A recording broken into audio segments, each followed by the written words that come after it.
Hello everyone, welcome back to Grounded Roots Healing. My name is Jason and I'm a spiritual teacher here on YouTube. And today my video is going to be about what is an empath. We hear a lot about this and I'm not sure anyone really understands what it is. I'm sure there are people, but I've never heard a really good explanation, at least presented to me the way that my brain likes to absorb this information. So I'm going to give it a shot, see if I can explain it. So right now I'm at a beach, local beach that was kind of secret, hidden away. Not so secret, there's two other vehicles here right now, but there's less people here, and people tend to come here with their dogs so that they can run free without pissing anyone off, I guess. So it's quite hot here. I have my window open, but now I can smell gasoline fumes from a vehicle that's parked next to me. So I'm going to close it. Hopefully I don't suffocate. So, what is an empath? It's not what everybody thinks it is. Having empathy is not being an empath. It's not what it means. I mean, empaths have empathy, but it's not the definition of an empath. So, unless you're a sociopath or a narcissist or a psychopath, you have empathy in varying degrees, let's say, or varying levels. So, okay, that's not what it is then. If everybody has it, we're not all empaths. Well, in my opinion, we all are empaths, at least the group of us that are playing for the, say, light side of this game on Schoolhouse Earth. So, we're all beings projecting down from the astral plane into these body-mind complexes called our bodies, and playing this game on Schoolhouse Earth. So our souls are projecting down into these bodies. It's really getting hot. I'm just going to have to go for it. Our souls are projecting down into these bodies, and they have an energy field associated with it. We sometimes refer to this as the auric field, or the aura, or the soul, or our light body, etc., etc., etc. Now, a lot of people think these are hosted within the body, but it's actually not quite the way it works. It projects down into the body and outside of your body. So when people say they can see auras, what they're seeing is your soul on the outside of your body, the part that's not hidden within. And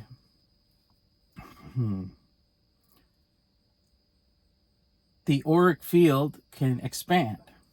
So as you do the things that I've been saying in most of my videos about healing the body-mind complex, as you heal this, you get rid of the trauma and you do the shadow work and you get rid of the low vibrational toxins, chemicals in your diet, your body will start to heal and it can host more of your light, more of your soul, more of your auric field. So you raising your vibrational frequency, you're expanding your auric field. If you're expanding your auric field and it's already projecting on outside of your body, it will expand even farther. Okay, so what's the point of all this? How does this deal with being an empath? So being an empath is feeling other people's feelings, empathically feeling them. Now, how do you do that? It seems magical, doesn't it? Well, if your auric field is expanding outside of your body and it continues to grow and grow, as you raise the frequencies, your auric field is going to overlap on top of other people. And some of us have been born with our auric fields already expanded out further. So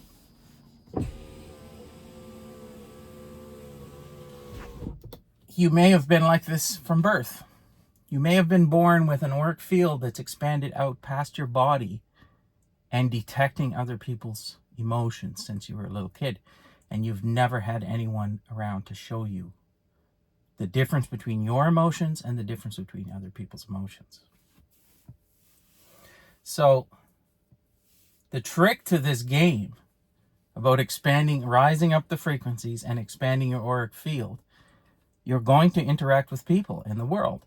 The trick is to know the difference between their feelings and your feelings, and to know that when you go out in these environments, if you're in an environment where you're going to be interacting with other people and their vibration is lower than yours, there's a very, very strong chance you're going to be feeling their feelings, and they're going to actually be draining you. They're going to be dragging you back to the mean. Now, this goes back to the video that I did about going to the big city and the drain that has on your energy. So your vibration starts to drop because you're overlapping with hundreds of thousands of auric fields, depending on how big your aura gets. And some of them can get pretty huge. I've experienced this. So I'm just going to read my notes here. I forgot my book in my last video. I have it back, and I want to make sure I don't miss anything. So, right. So, if you're in an environment with people with lower vibrations than you, you'll pick up their emotions, good and bad. Or, there's no really good and bad. They're just emotions, and you're going to pick them up. And you need to be able to tell the difference in order to protect yourself. So, this, conversely, if you're in an environment, like I said in yesterday's video, where there's a lot of people that have high vibrations, higher than yours, you'll be drawn to that. That will feel like a good place to be, because you're going to be taking energy and feelings. Remember, feelings are just energy. You're going to be absorbing energy from these higher vibrational beings, and they'll actually build off each other. So the retreat in Mexico, the Joe Dispenza retreat that I talked about, when they came out for lunch, I could feel the auric field of all of those people, and it's almost amplified when they're all together. So you're drawn to that. So this is where the term energy vampire comes from.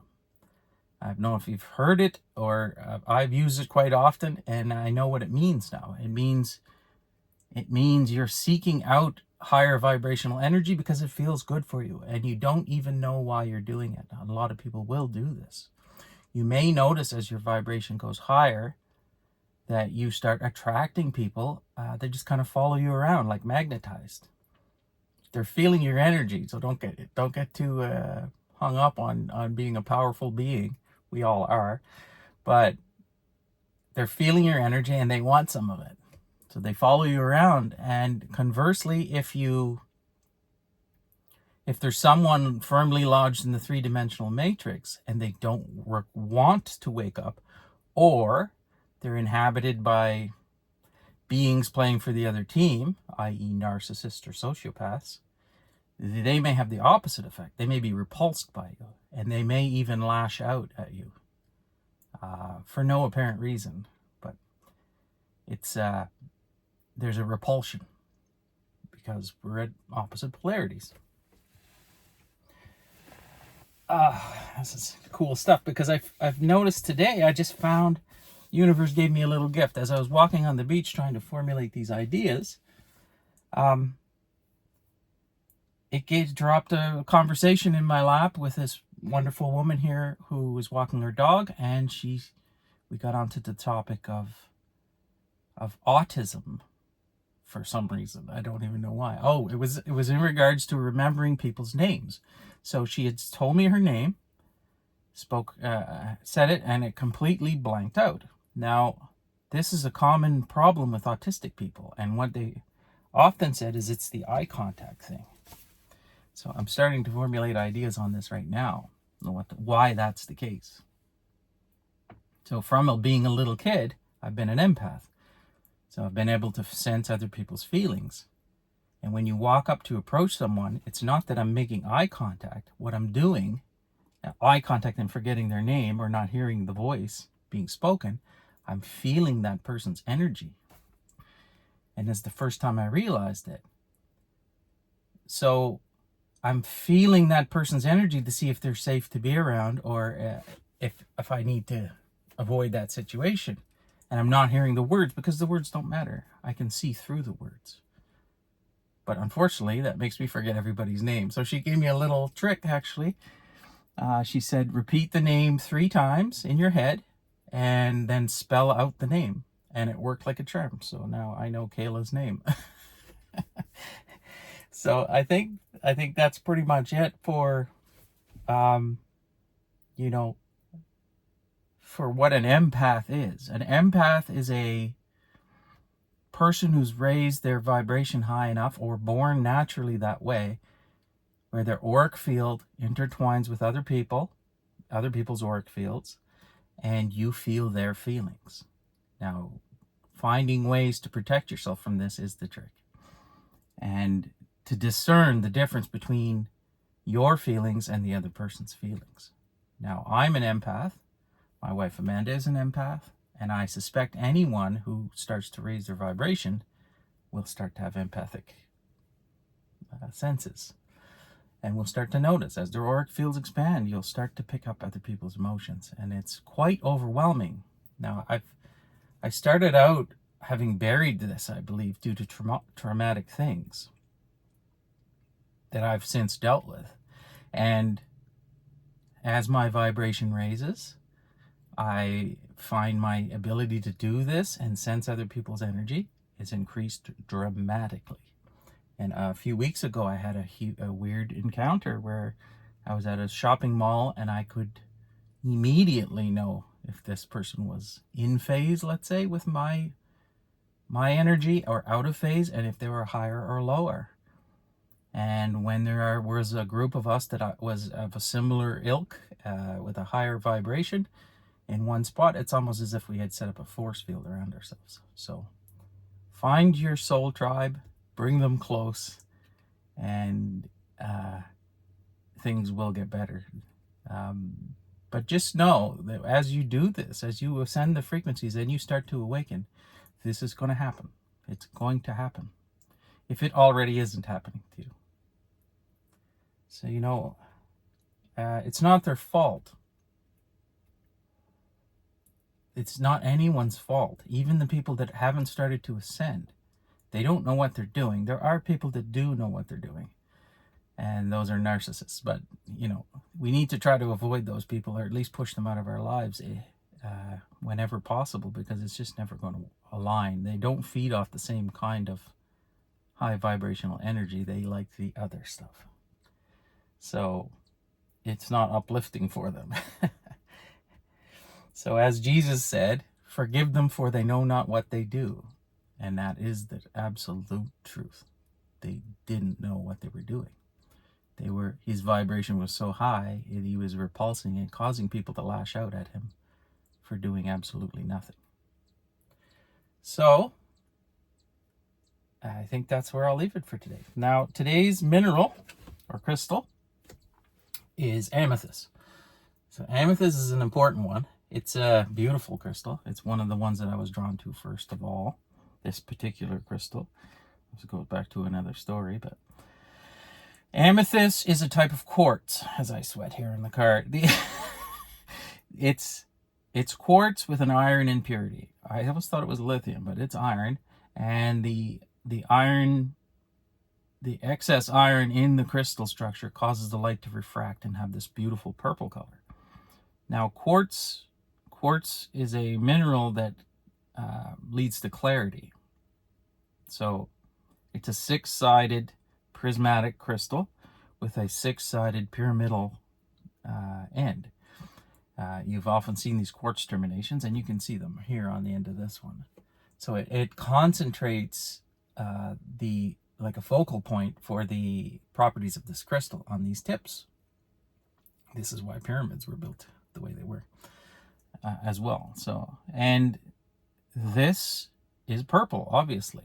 So if it's purple, and we know that the vibrational frequency is just light refracting off of crystals, then that aligns with the vibrational frequency of which chakra in our body, our third eye. So this crystal has the property of amplifying the ability of our third eye. Now, if you're to take this crystal and put it on an amplifying crystal like selenite, like I said before, it would amplify the properties of this, which will amplify the ability of your third eye to work properly. So this assists in clearing your third eye, which is what you want if you're going to be able to meditate and see the colors that I'm able to see nowadays. So I think I'll leave it there before I have a heat stroke. Yeah, as I always say, I hope this video finds you well. I love you all, and we'll see you tomorrow.